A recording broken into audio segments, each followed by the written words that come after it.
ได้บอกพี่น้องนะมาออกจากโฮเทลแล้วพี่น้องสอบเมื่อเลย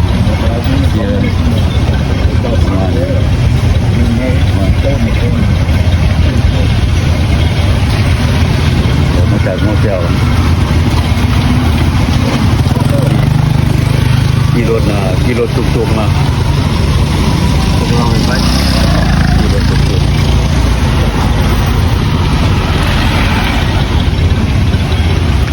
เป็นอะไรกันอยู่ในเวียง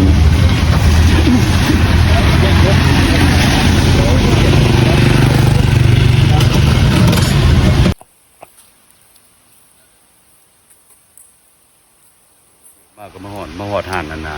เฟอร์แสบเลยเฟอร์แสบตัวนี้ก็เป็นห่านเลยจะลองกินเฟอร์อยู่นี่เป็นยังไง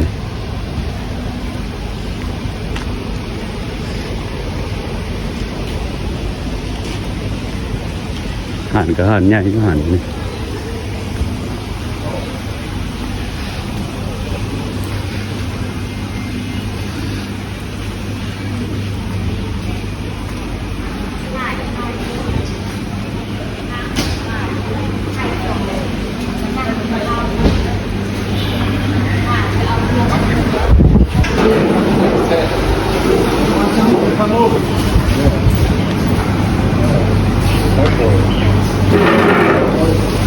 You want some? Be in the restaurant or not? You want to hit back home? ซิมเนื้อได้มากินเฝอซิมเนื้อ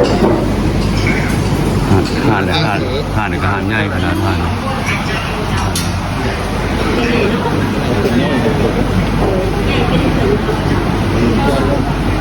อย่าเพิ่มมากก็ได้กัน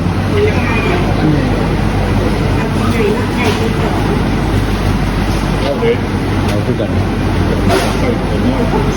ซึ่งใหญ่ขนาดนี้เอาพี่ก็สิ ใหญ่น้อยหนึ่ง มากินเฝอ ก็อย่างเจ้าเอาเครื่องดื่มค่ะเป็นเครื่องดื่มก่อน ขนาดมัน แล้ว จะห ก็ นัก ข้าวเปียจานมันจะมีขาลายเสือ จิกนะครับ โดยมันมีลูกชิ้นทอดข้าวเปียจาน ต่อมันเนี่ย มากินเฟอ จาน มีเสียค่ะร้านลูกชิ้นอะไรกิน จะดูว่าเราจะเห็นถ้วยเราเห็นถ้วยเสร็จ ไอ้พวกจะได้บอกต้องกันอยู่เลย โดย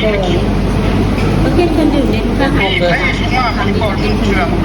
โทรศัพท์แตกเยอะหน่อยแค่นั้นมันยากมันหน่อยโต๊ะแตกยิ่งจะเปลี่ยนใหม่เลยนะ ห่านเนี่ยห่านใหญ่ขนาดห่านเราเคยมาที่เกลือเป็นสั่นเลย มีไอซ์คอฟฟี่ไอซ์คอฟฟี่ได้วันจิก เป็นถ้วยเฟอร์นะจากถ้วยใหญ่ขนาดเฟอร์แซ่บทุกคนเสียบมึงแล้วแซ่บสั่งกินเฟอร์ก่อน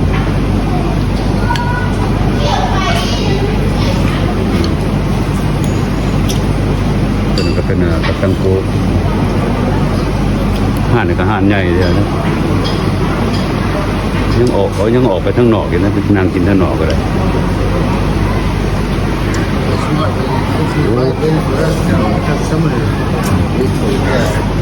customer ต้องไว้ รถกันรถตุกๆเป็นขี้มากกระตายนะตัวเองไม่แต่งอยู่ เยอะไว้ก่อนที่มันอะไรเท่กัน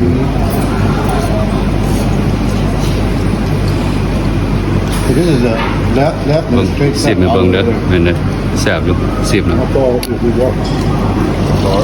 มาปอมาปอ โอ้แซ่บ Okay. Okay, we just take a little bit right of him. Yeah. เบิดอาทิตย์แล้วนะกินเฟิงแซ่บมาแล้วมากินน้ำกันนะแซ่บนี่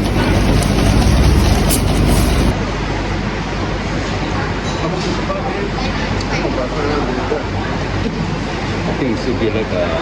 let's say like 60 or 45 like that.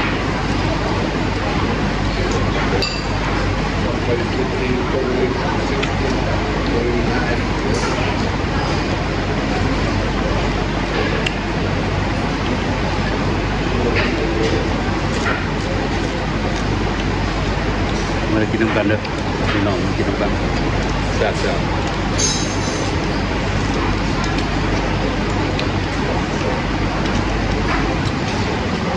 เส้นนี่ก็เส้นน้ำนะเป็นเส้นในเมือง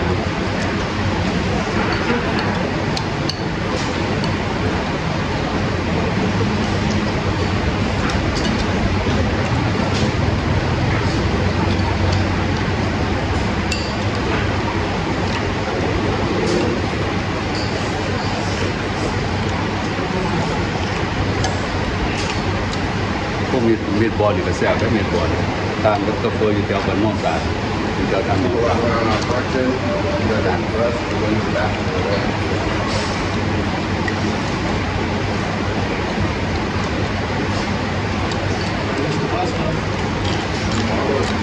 That's the main spot. They got that right at the same time.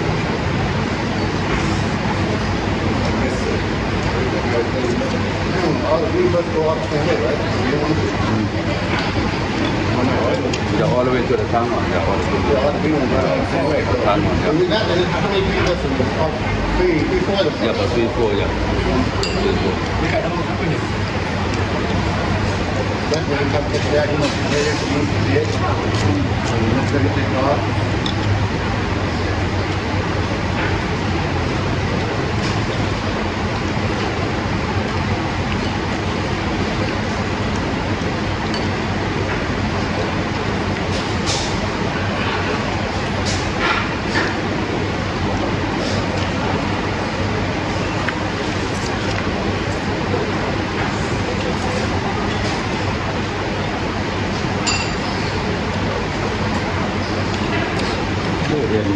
Ini dia yang tu bukan minyak lah.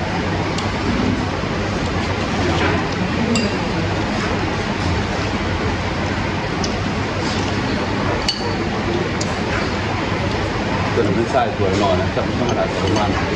ณmaybe about 35 เลย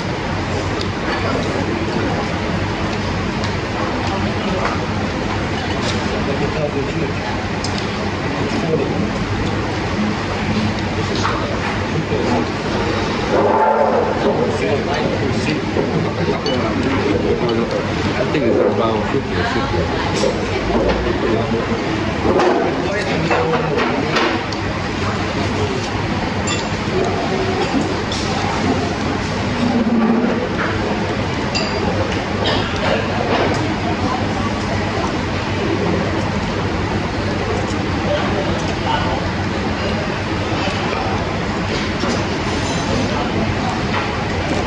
And you feel good now.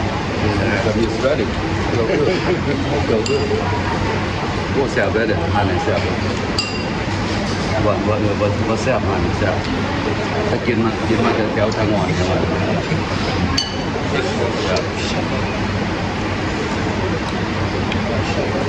เฉพาะเป็นตั้งซื้ออาหารนั่นตั้งซื้ออาหารน่ะเฟอร์แซ่บ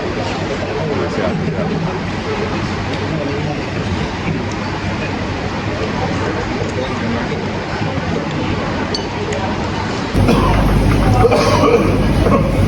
เพื่อนนี่เสียนหลายบดกินจนมาเบิดเลยนะ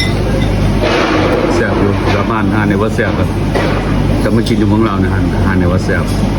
แล้วบอกซื้อหานเป็นเพื่อแซ่บกินเบิด น้อยเอาเป็นน้ำเก่า นี่เลยตะปองเดียว Don't mark up. ต้อง เอาอันหนึ่งน้ำเก่า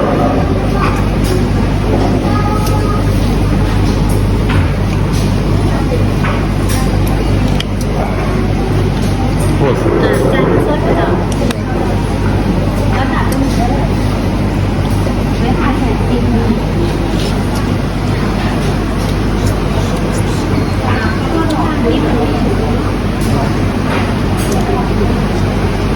มันก็เป็นเสียแบบใหญ่ขนาดนั้นนี่คือสิมีทั้งเติมน้ำอยู่นะตัวนี้ก็เป็นห่านมีทั้งในมีทั้งนอกกับแม่นี่มีทั้งในนี่กับแม่นี่แบบห่านใหญ่เนี่ย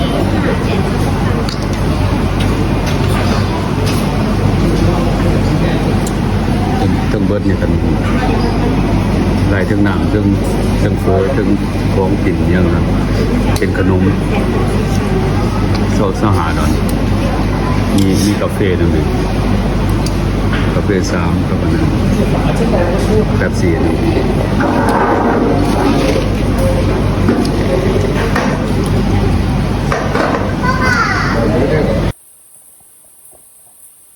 เดี๋ยวเราโซมาแล้วจะเบิดกัน500,000นะก็ถือเป็นเงินนอนละ25 ดอลกันหลายแนวอยู่เพราะมีกาแฟเย็นโอ้เบิ่งเอากาแฟก็เลื่อมเอากาแฟเลื่อมเอากาแฟ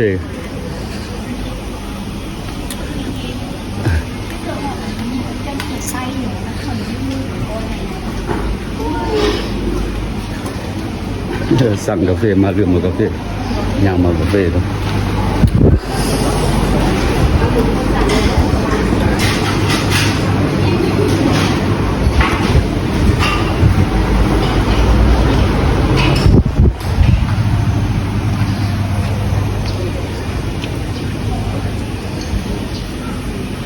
จนเราก็สอบเมื่อนะบ้านโน่นสาดนะขี่รถนั่นเลยขี่รถตุกๆเองกิน expensive เราก็เลย expensive น้ำหอมเมื่อวานมาเบิ่งเนี่ยโอ้แบบแพงขนาดเป็นน้ำหอมเมื่องานประมาณน่ะ200กว่าดอลเป็นน้ำหอมหน่อยๆนะปากสั่นหม้อ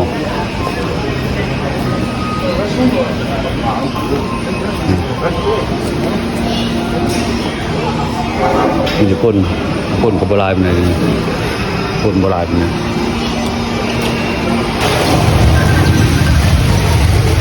เจ้าหน้าที่สักกันจะโดเมื่อแหละรอดถารถบัสขี่ลงไปทางงอน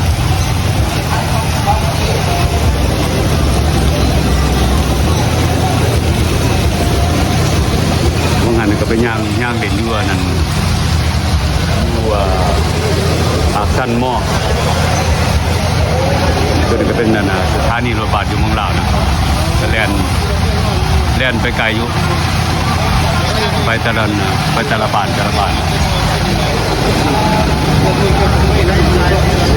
ส่วนรายกับแถวมีแต่แถวทางงอนครับเป็นกลุ่มเดียวกันมีดงโดมีบ้านดงโดตัวนี้กันซีเกินขั้นอยู่บนกระเดินทางงอนขี่กับโบแพงเนาะขี่กันมีแต่นั่น20,000 คนหนึ่งนะ20,000ขี่รถแท็กซี่นี่ก็ประมาณนั้นนะแบบคือแบบอูเบอร์นี่กันประมาณ300,000มันก็แตกต่างกันหลายนะมีข้างในเขาก็มีแอร์คอนดิชเนอร์มีอย่างนู้นนะคือแบบรถบัสใหญ่เนี่ยก็ไปแบบทางไกลขั้นสีเหลืองอยู่ทั้งลุมก่อนนะสีเหลืองอยู่ทั้งลุมกับแลนที่กันผมจะเอาไปแถวทางงอนด้วยกันราคากับ20,000ด้วยกันเคยขี่ทีหนึ่งแล้วขั้นสีเหลือง